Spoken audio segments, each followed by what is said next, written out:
Okay, hello again. So we're now in the a case. So I will present to you a case of this a 21-year-old first-year medical student who had a episodes of diarrhea, loose bowel movement for the past 10 hours. No, 5 episodes. So the patient or this first-year medical, maybe you have experienced this.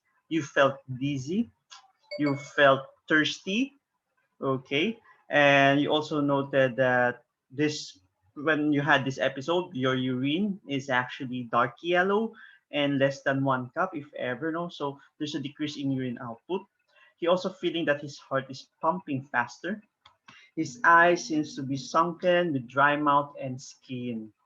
Okay, so why did I give this case? No, what basically the next two lectures or the next two video that I'm going to talk about is what will be the response of our body in cases like this when you are dehydrated, or let's put in another situation, what if you are overhydrated? Okay, so basically going to talk about the control, okay, how to balance your body osmolality and how to control or balance your extra fluid volume. In the urine concentration and dilution, we talked that in relation in the video in the urine concentration, we have tackled ADH already, and ADH will try to control it. Okay, try to balance your plasma osmolality. The effect will be the kidney, the urine output will be have changes, no, whether it becomes concentrated or dilution. Okay, so medyo similar. Okay, there will be a lot of familiarity, but anyway, this is more the focus here will be not only the renal system but holistically, okay, in the as a whole body, what will be the response. So this picture is from burn. You can see here, this is a homeostatic situation. Okay, the sodium is normal, the anions is normal, so the osmolality is normal, so everything's fine, everything's within the normal limits. What if I actually overhydrated myself, like 1 liter of water? Okay, we will try to do it in the experiment, no, where you will drink a 1 liter of water. Okay, one of you will try to do it. 1 liter of water in maybe 15 to 30 minutes. Okay, what changes will happen? You can see here there will be changes like the sodium decreases because you dilute it. Water, di ba? Hypotonic infusion, kumbaga. So because of that, the osmolality in the ECF decreases, but it expanded 15 liters. This 15 refers to the ECF. And because of that, what will be the response of the body and the kidney? The response will be where the kidney, okay, uy, there's a lot of water. Okay, we want a normal. We want to make sure to go back to the normal. We want to make sure that 15 will become 14 again. The sodium will increase. The osmolality will also increase. So by doing it, the kidney, okay, will excrete water, okay, will excrete water so that there will be increase in sodium, increase in osmolality, and everything goes back to normal. Okay. On the other hand, what if I'm dehydrated? 1 liter of water, hindi ka uminom, maybe for 1 day, no? Hindi ka uminom ng 1 liter of water. The ECF will shrink while your sodium increases because less water now, so less water than salt, so you are technically more hypertonic. That's why the osmolality is 312. Again, the normal is 285, 275 to 290. And with that, the kidney will conserve water, will try to reabsorb water via your ADH or water reabsorption, then to replace what have lost so that I can increase from 13 to 14 liters of ECF and then dilute a little bit of your sodium and your osmolality. Okay, so that's the overview, the map of the things that we're going to discuss, referring to water balance and later on to the salt balance. So control of body osmolality. So the goal of the kidney, again, I've always been discussing this, repeating it multiple times, is that maintain the osmolality and volume of body fluids by, you see in that previous picture, by regulating excretion of water or salt, okay, or salt. Kanina, osmolality change so that the response will be water reabsorption or excretion. What later on we'll talk about what if volume, okay, volume lang. Okay, what will be what will the body do? How does the body will react if there's volume losses? Okay, so loss of water or increased water loss, okay, will make our urine more hypertonic, concentrated. Higher water intake will lead to a hyposmotic urine. Okay? That's why very important to always take a look at our urine, no? Kahit physical, kahit grossly lang yan, no? It gives us a important information already. And that's why as a doctors in the future, okay, when you become a clerk in the future, no, when you rotate in the hospital, okay, even though the nurse or the nurse aide are the ones who are collecting urine, okay, you as a doctor should always take a look at the urine of your patient, especially in patient with kidney problem or patient with cardiovascular problem. Probably take a look at the color or the picture of the urine because it gives us a lot of information already. So another recall of this topic, again, I would emphasize to know the sequence. When I drink water or when I deprive myself of water, what will happen? What is the sequence? What is the proper sequence of it? And that is physiology, okay? And that's not only true in my topic, it's also true, we've discussed a lot of sequence, okay? We've discussed that in the cardiovascular concept, we tackled about that in the the synapse during the first long exam, the RBC, WBC, So in physiology, you have to know the step by step. Okay, it's not that we trying to make your life hard, but it's very important because the importance of this is that in the future, okay, when you go to second year, third year, okay, if one of the step is affected, then the whole homeostasis or the whole flow chart will be affected. Then, as a doctor, if I know the flow chart, I will be able to pinpoint where is the problem of the patient. Let's say the patient have a problem with ADH secretion. The brain, the hypothalamus, unable to provide ADH. So even though I decrease my plasma osmolality or I increase my plasma osmolality, even though my osmoreceptors are intact, if there's no ADH production, okay, there will be no water reabsorption, there will be no changes in the urine osmolality and volume, then the final plasma osmolality will not also change. So you can, using a flow chart, you can, if no understanding the sequence of step, will help you pinpoint where is the problem if there's already a pathology involved there. Okay.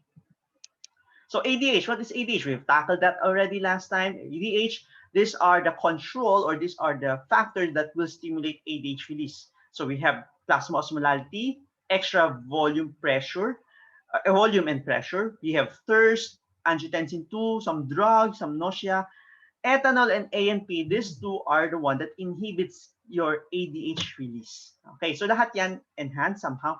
An increase in plasma osmolality will enhance ADH release.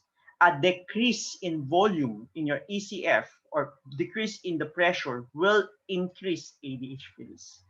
Tapos itong mga to, okay, will enhance ADH release while ethanol and ANP will decrease it. Bakit naka-double asterisk si plasma osmolality? Because between the two, between osmotic and hemodynamic control, some of you might think, parehas lang sila. No. Osmotic control has a higher degree of sensitivity in terms of releasing ADH than hemodynamic. So if you'll just pick the two, between the two, osmotic control is better in terms of releasing ADH than hemodynamic control. We'll talk about that in the next few slides. So in the future, of course, I will not give such question, but it can happen in the board exam. If the board exam or in the future you might encounter a question, which of the following is the most potent or is a stimulus for ADH production or ADH release, the always best answer will be plasma osmolality. An increase in plasma osmolality. Kahit nandyan ba, kahit letter B, decrease in extracellular volume? Yes. But of course, both of them can release, but between the two, plasma osmolality has a powerful effect than the extracellular volume. So a recall of the question, the actions of your ADH. Okay. So why is it that osmotic control has more important role than the hemodynamic control? So again, the osmotic control, the plasma osmolality changes has a higher sensitivity in releasing your ADH. Okay, so we've tackled this that the for the osmolality to be detected, the osmoreceptors to be should be active, should be intact. And osmoreceptors are usually found in the brain, the anterior hypothalamus. So as the heart pumps, blood goes to all throughout our body. Some blood goes to the brain, to the near to this anterior hypothalamus, detected by osmoreceptors, and osmoreceptors will tell, is the osmolality below 275 or above 290, or is it below the threshold or above the threshold of ADH release? So an increase in osmolality will stimulate your osmoreceptors that will lead to stimulation of your ADH release. An increase in osmolality. So take note here. Keyword here is a 1% change might cause ADH release already. 1% lang. If you take a look at this picture, the white circle refers to the osmolality changes, an increase in osmolality. The black circle represent a volume depletion or decrease in volume or decrease in blood pressure. Between the two, which is steeper? Obviously, the white circle is more steeper than the black circle na medyo flatter pa. And a steeper represents higher ADH release because our y-axis is referring to the plasma ADH level. So a steeper graph represents higher ADH level. And obviously in this two picture, ADH is released more whenever you have changes in the osmolality, whenever you have an increase in your osmolality. Kaya mas importante si osmotic. On the other hand, I'm not saying hemodynamic control, tapon mo na yan sa basura. No. Hemodynamic control is also important because hemodynamic control will, or blood pressure, a low in blood pressure or a low in volume will also release ADH. You have two receptors here. You have the low pressure receptors located in your cardiac, in the right atrium, kasi low pressure, remember, in cardiovascular. The left sided have higher pressure, the right sided of the heart have lower pressure. And right atrium have receptors, atrial receptors. They are called as low pressure receptors.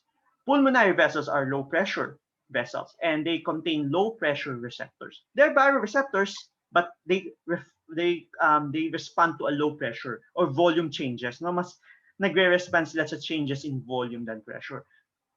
Number two, we have also carotid and aortic arc baroreceptors. You know, the aortic sinuses, the carotid sinuses that contains baroreceptors. So they contains high pressure areas because nandun yung matataas na pressure, the mean arterial pressure, if you remember. So they are sensitive also, but less than the osmoreceptors.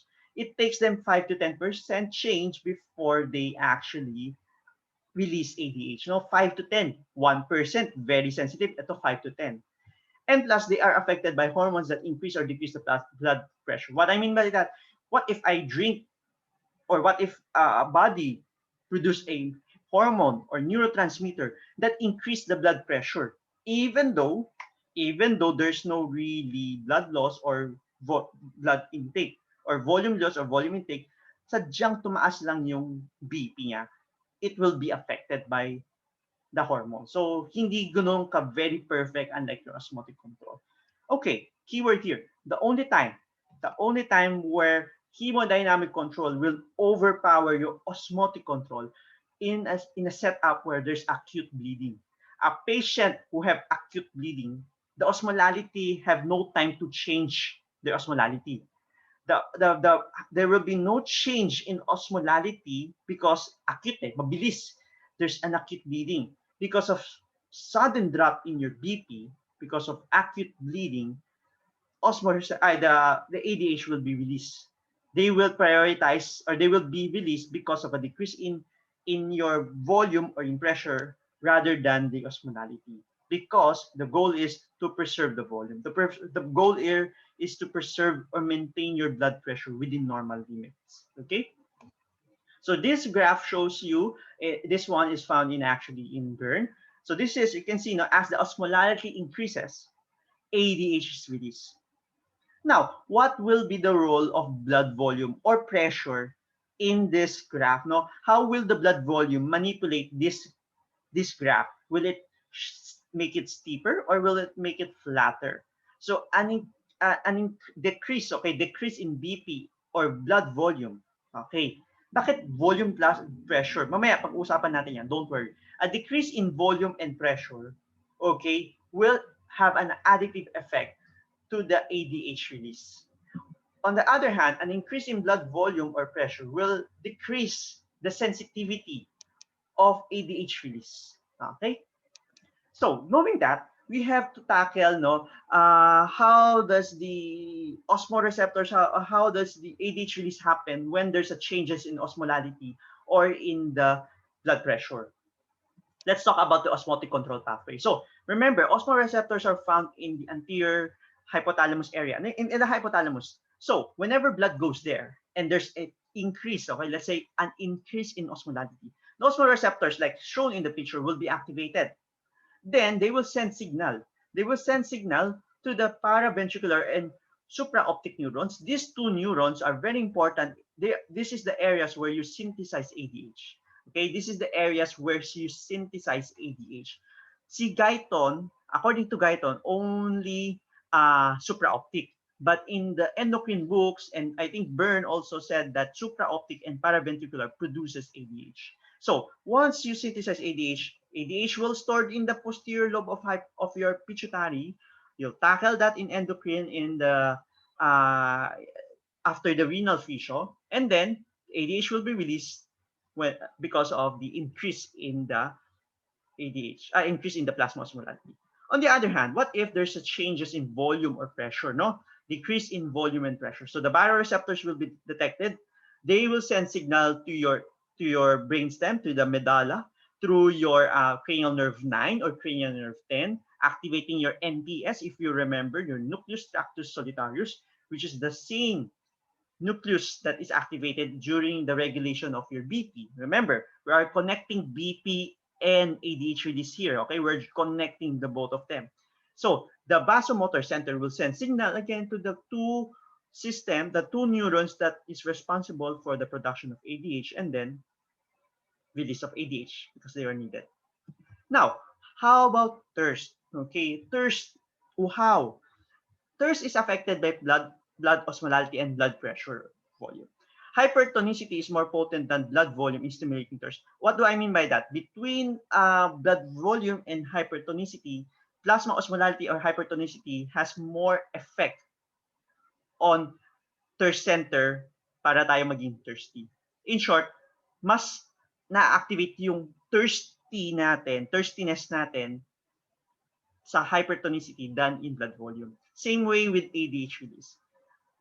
The next question is, in this next slide, is that anong mas na-activate, no?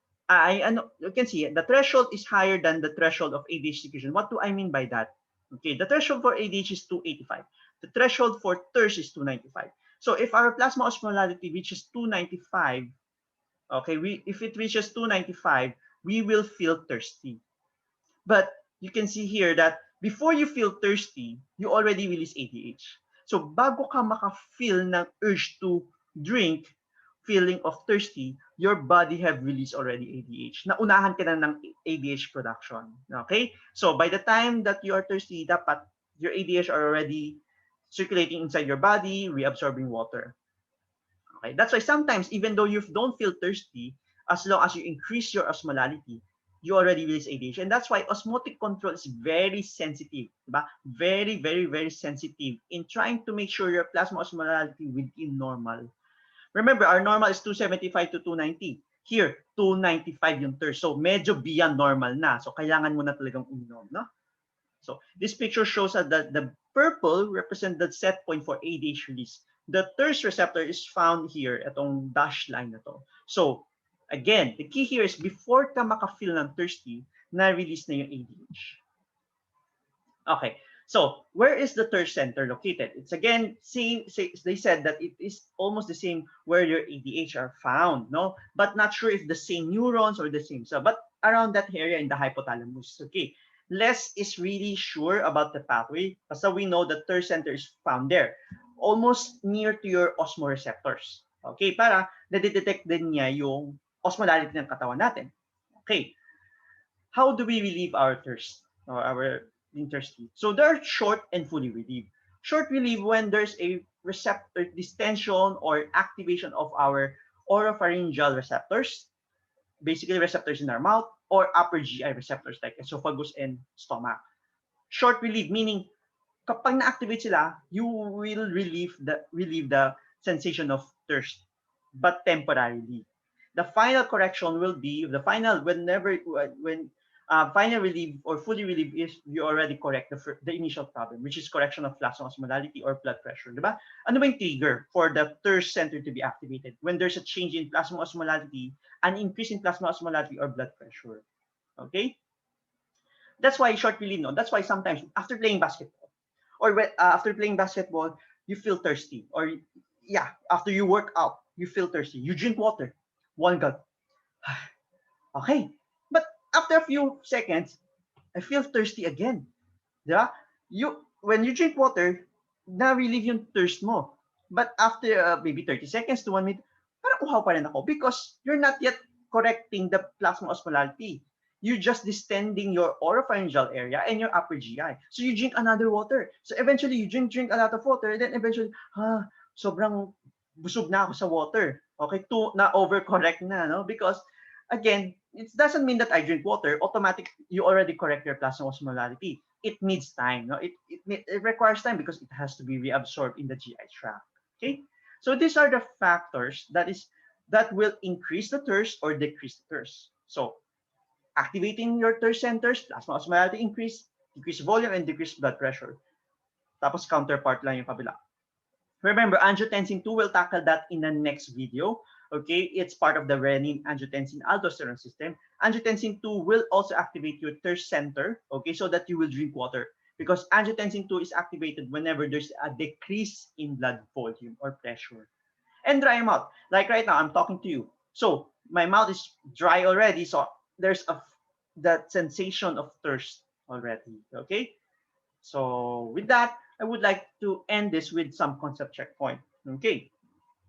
So again, you have to know the difference between osmotic control and hemodynamic control. Okay, which is the two is more potent, and the pathway is different also between the two. That's why you give the neuronal circuit regulation of your ADH secretion. And then what are the differences in regulating your ADH secretion from the thirst sensation? What is the difference between the two of ADH release and activating your thirst center? And factors that stimulates and inhibits your thirst centers. Okay, so thank you very much.